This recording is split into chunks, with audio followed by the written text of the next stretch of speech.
परिचय।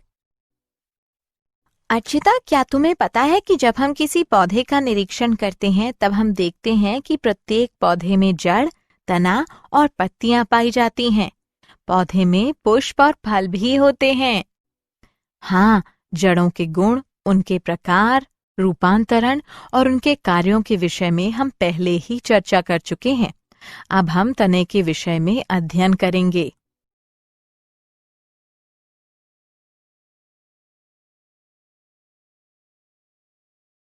उद्देश्य। इस पाठ के अंत में आप निम्न करने में सक्षम हो जाएंगे: तने के गुणों का पता लगाना, तने के प्रकारों का अध्ययन करना, घटे हुए तने के रूपांतरणों को पहचानना,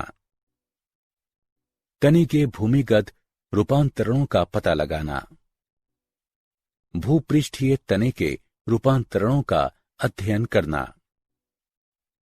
वायवीय तने के रूपांतरणों का अध्ययन करना, तने के विशिष्ट रूपांतरणों का अध्ययन करना और तने के कार्यों को समझना।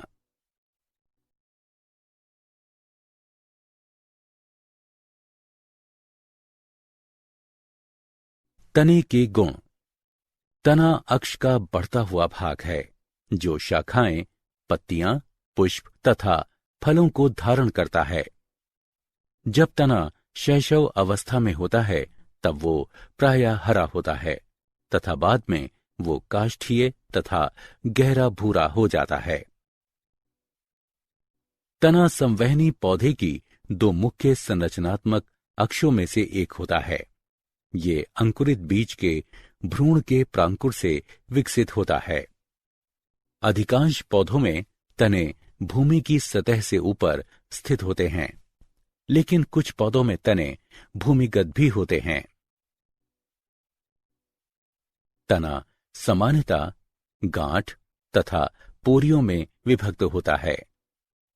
गांठों में कलिकाएं पाई जाती हैं जो वृद्धि करके एक या अनेक पत्तियां, पुष्पक्रम, शंकु या अन्य तनों का निर्माण करती हैं। तने पर कलिकाएं पाई जाती हैं जो कि अंतस्थ या कक्षीय हो सकती हैं। एक अपरिपक्व शीर्ष के साथ एक नवीन अविकसित प्रारूप पर एक वृद्धि बिंदु होता है जो कि अनेक कसकर जुड़ी हुई कोमल पत्तियों से घिरा हुआ होता है। इन्हें कलिका कहते हैं।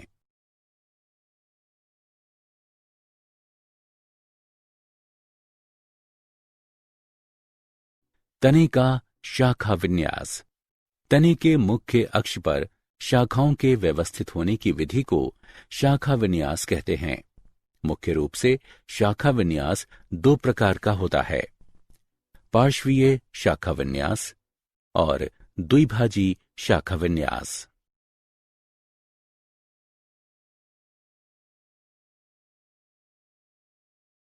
पार्श्वीय शाखा विन्यास। जब शाखाएं तनों के किनारों से निकलती हैं तो ये पार्श्वीय शाखा विन्यास कहलाता है। ये शाखा विन्यास की वो विधि है जिसमें वृद्धि बिंदु द्विभाजित नहीं होता है। शाखाएं कक्षीय कली की गांठों से उत्पन्न होती हैं।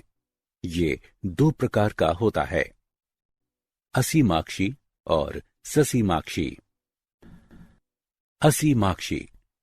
जब तना अंतस्थ कलिका द्वारा अनिश्चित वृद्धि करता है, मुख्य तने की पार्श्वीय शाखाएं अग्र अभिसारी अनुक्रम में शीर्ष की तरफ लगातार वृद्धि, पुरानी शाखाएं आधार की तरफ तथा नई शाखाएं शीर्ष की तरफ व्यवस्थित होती हैं। इस शाखन के परिणाम स्वरूप पौधा शंकुरूप या पिरामिड के आकार का दिखाई देता है। ससीमाक्षी।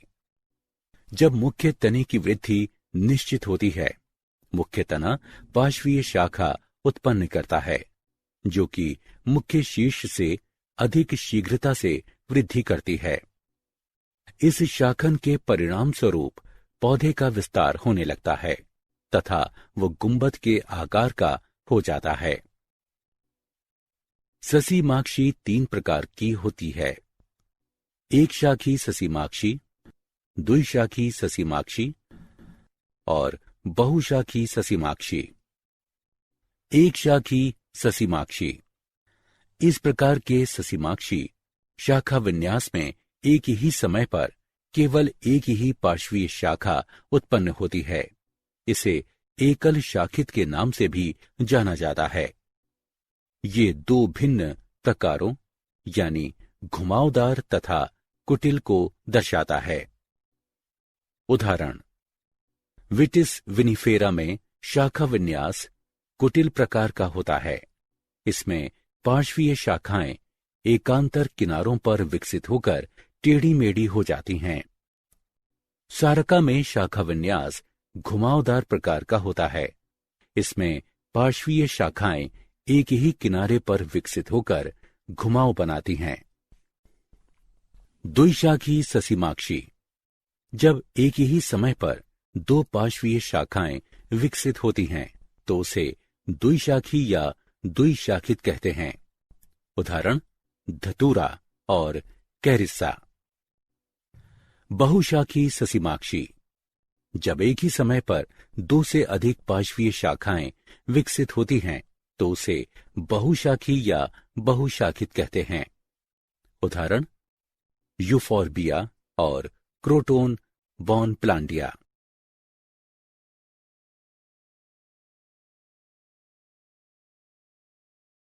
द्विभाजी शाखा विन्यास।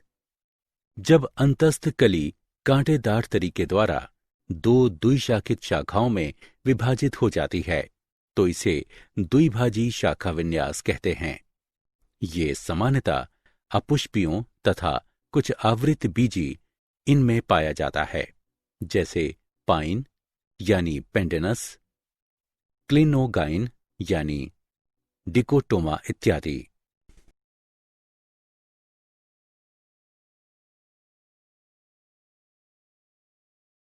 तने का रूपांतरण। सामान्य कार्यों के अतिरिक्त अन्य कार्यों को करने के लिए रूप में परिवर्तन करने को रूपांतरण कहते हैं। वास स्थान के आधार पर तने 3 वर्गों में रूपांतरित हो सकते हैं। तने का भूमिगत रूपांतरण, तने का भूपृष्ठीय रूपांतरण और तने का वायवीय रूपांतरण।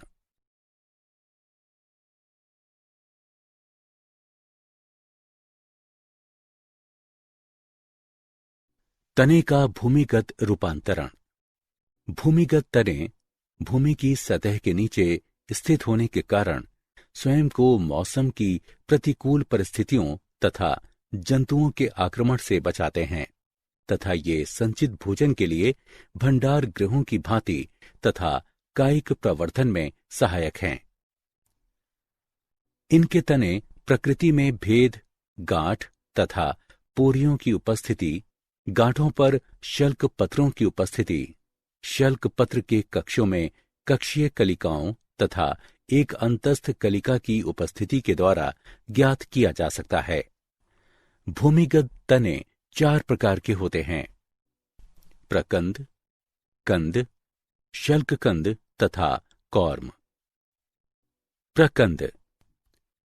प्रकंद एक मोटा क्षैतिज वृद्धि वाला तना है जो सामान्यतः खाद्य पदार्थ को संचित करता है।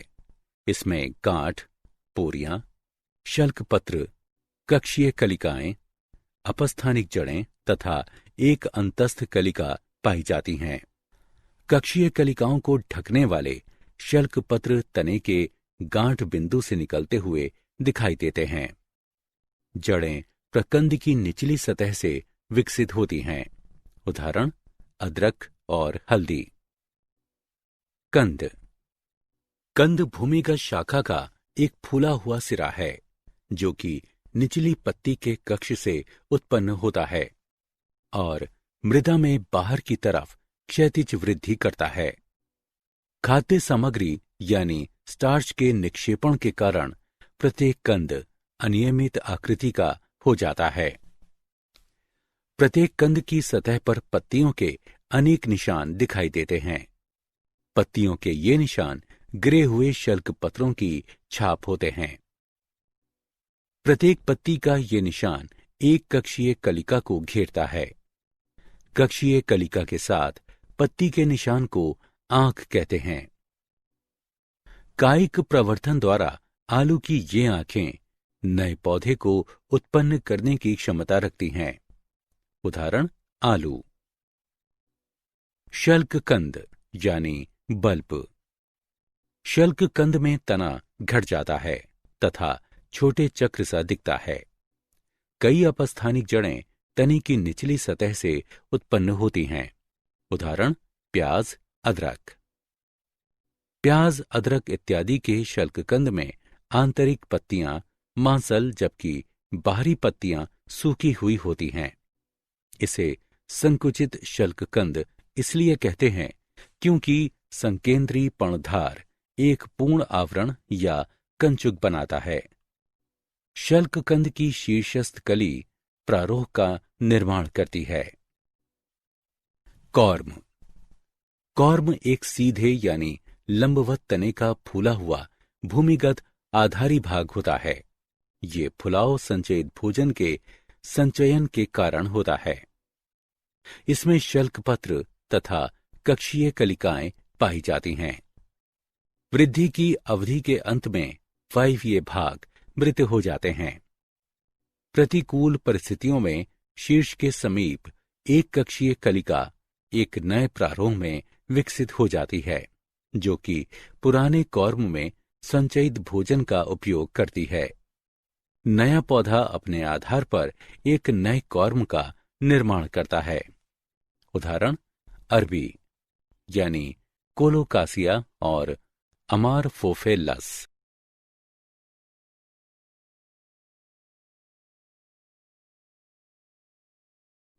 तने का भूपृष्ठीय रूपांतरण।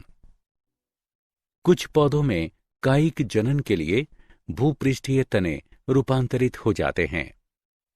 भूपृष्ठीय रूपांतरण निम्न प्रकार के होते हैं: ऊपरी भूस्तरी, भूस्तरी, चूषक तथा भूस्तरिका यानी ऑफसेट। ऊपरी भूस्तरी। ऊपरी भूस्तरी पार्श्वीय शाखा के रूप में तने के आधार से उत्पन्न होता है तथा मृदा की सतह पर फैलता है। ये गांठ तथा पोरियां विकसित करता है। प्रत्येक गांठ पर ऊपरी भूस्तरी नीचे जड़ तथा ऊपर पत्तियां उत्पन्न करता है। इस विधि से मात्र पादप से अनेक ऊपरी भूस्तरी निर्मित होते हैं तथा वे भूमि पर सभी दिशाओं में फैल जाते हैं। यदि ऊपरी भूस्तरी के विलगन यानी पृथक होने में यदि कोई क्षति होती है तो टूटे हुए भाग एक स्वतंत्र पौधा बनाने की क्षमता रखते हैं। उदाहरण ऑक्जेलिस, फ्रेक्रिया, सेंटेला अस्टाटिका। भूस्तरी। भूस्तरी में पार्श्वीय शाखाएं पाई जाती हैं जो कि भूमिगत तने से निकलती हैं। भूस्तरी मृदा में दूरी बनाए रखने के लिए क्षैतिज दिशा से बाहर की तरफ वृद्धि करती हैं। अंततः उनका सिरा अंतस्थ कली यानी भूमि से ऊपर निकल आता है तथा एक नए पौधे में विकसित हो जाता है। ऊपरी भूस्तरी चूषक या कोई आराध्य शाखा जो कि जड़ों का निर्माण करती है भूस्तरी कहलाती है। उदाहरण अरबी यानी कोलोकासिया। चूषक। एक पार्श्वीय शाखा जो कि भूमि की सतह के समीप से उत्पन्न होती है, भूमि के अंदर कुछ दूरी तक चलती है, अपने सिरों को मोड़ लेती है तथा एक नया पौधा उत्पन्न करती है, चूषक कहलाती है। उदाहरण क्राइसेनीथमम। भूस्तरिका यानी ऑफसेट। भूस्तरिका एक छोटी मोटी ऊपरी भूस्तरी जैसी शाखा है जो कि अपने सिरे पर एक नए पौधे का निर्माण करती है। भूस्तरिका जनक पौधे के मुख्य तने से सभी दिशाओं में वृद्धि करता है। यदि इनकी इकाइयों के विलगन यानी पृथक होने में यदि कोई क्षति होती है तो प्रत्येक एक स्वतंत्र पौधा बनाने की क्षमता रखती है। उदाहरण पिस्टिया, और आइकोर्निया।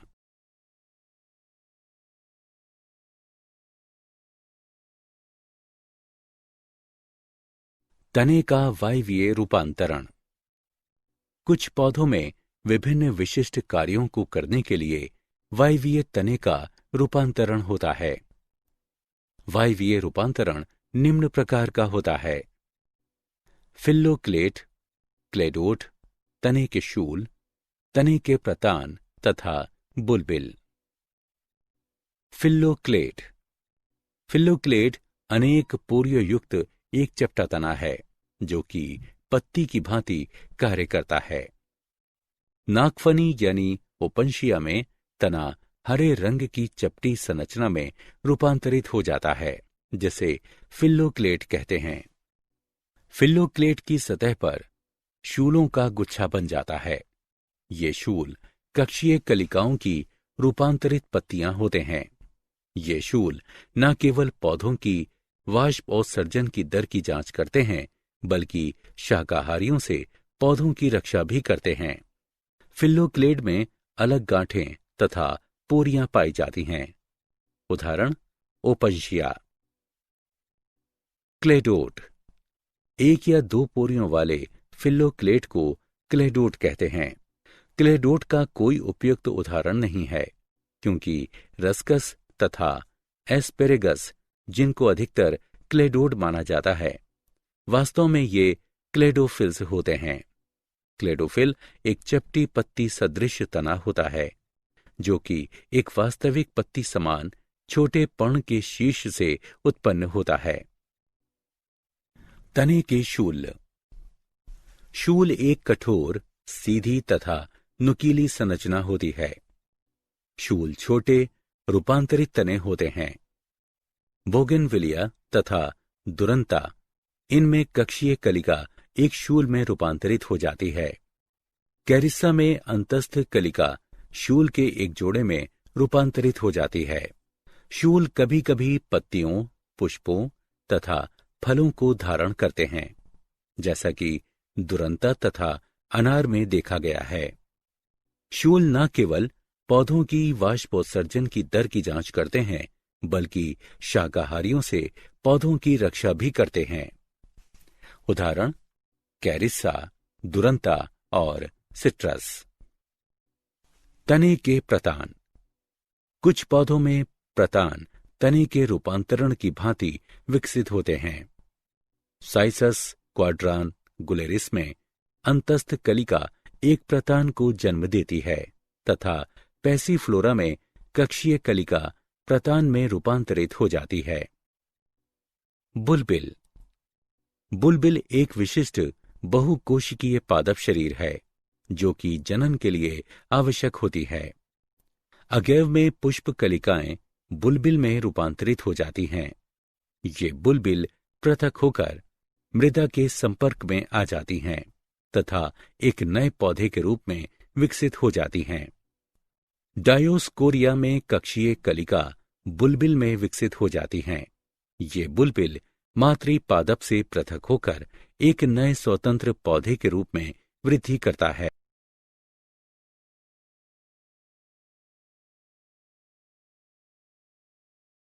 तने के प्राथमिक कार्य।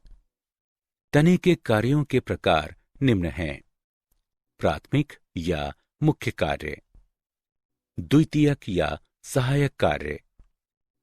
तने का प्राथमिक या मुख्य कार्य पत्तियों, पुष्पों तथा फलों को पकड़कर रखना तथा उन्हें सहारा देना है। तना जल तथा खनिजों को जड़ों से पत्तियों, पुष्पों तथा फलों तक संवाहित करता है। पत्तियां तने से इस प्रकार उत्पन्न होती हैं कि वो मुख्य कार्यों जैसे सूर्य के प्रकाश को ग्रहण करना तथा गैसीय विनिमय को करने में सक्षम हो जाती हैं। परागण तथा निषेचन की प्रक्रिया को सुविधाजनक बनाने के लिए तना पुष्प तथा फलों को धारण करता है।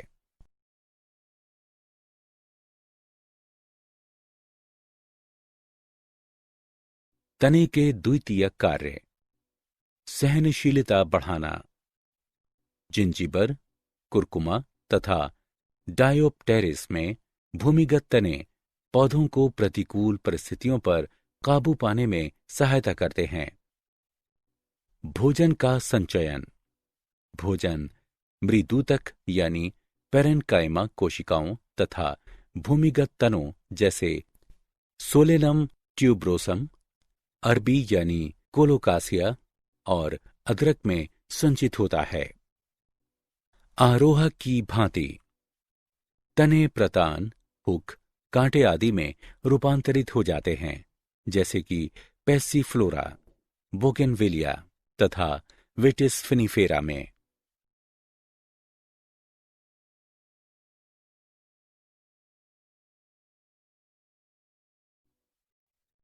प्रकाश संश्लेषण। ओपनशिया, एस्परेगस तथा रस्कस आदि की तरह जब तने फिल्लोक्लेड तथा क्लेडोड रूपांतरित हो जाते हैं, तब नवीन पत्तियों सदृश चपटे तने प्रकाश संश्लेषण में सहायता करते हैं।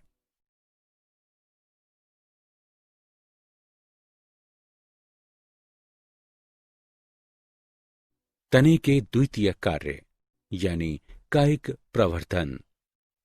ऊपरी भूस्तरी जैसे घास में, भूस्तरी जैसे स्ट्रॉबेरी में, भूस्तरिका जैसे आइकोर्निया में तथा भूमिगत तने जैसे आलू अदरक में तने कायिक प्रवर्धन के लिए प्रयोग में लाए जाते हैं।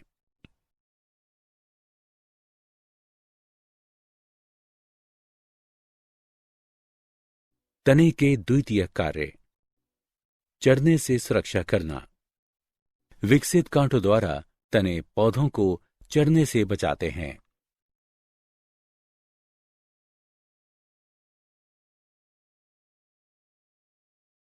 क्या आप जानते हैं काष्ठीय आरोहक यानी कंटकरोही या लता को लियाना के नाम से भी जाना जाता है। वायवीय तने का मोटे भाग को कूट बल्ब यानी स्यूडो बल्ब के नाम से भी जाना जाता है तथा ये ऑर्किड में जल तथा अन्य पदार्थों का संचय करते हैं। केले में अंतःभूस्तारी चूषकों को सोड अंतःभूस्तारी चूषकों के नाम से भी जाना जाता है।